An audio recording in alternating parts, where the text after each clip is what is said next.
Hotel style దోసలు ఇంట్లోనే ఎలా ప్రిపేర్ చేసుకోవాలో చూపిస్తాను.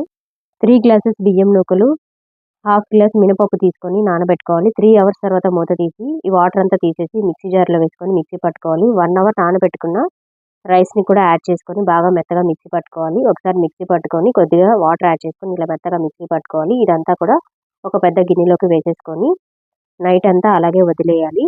మార్నింగ్ ఇలా మూత తీసి చూసారంటే పిండి అంతా బాగా పులిసిపోయి ఉంటుంది.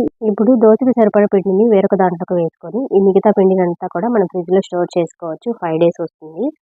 కొద్దిగా ఉప్పు వేసి వాటర్ వేసి బాగా మిక్స్ చేసుకోండి. సోడా ఉప్పు కొద్దిగా వేసుకొని ఇలా కొంచెం వాటర్ యాడ్ చేసుకొని మిక్స్ చేసుకొని ఇప్పుడు దోసలు వేసుకోవడమే. ఫుల్ వీడియో మన ఛానల్‌లో పోస్ట్ చేస్తున్నాను చూడండి. ఇలా పిండి ప్రిపేర్ చేసుకుంటే దోసలు చాలా క్రిస్పీగా టేస్టీగా ఉంటాయి. నార్మల్ దోసలు, నెయ్యి కారం దోసలు చాలా టేస్టీగా ఉంటాయి. ఈ వీడియో మీకు నచ్చినట్లయితే ఒక లైక్ చేసి మన ఛానల్‌ని సబ్స్క్రైబ్ చేసుకోండి. Thank you for watching.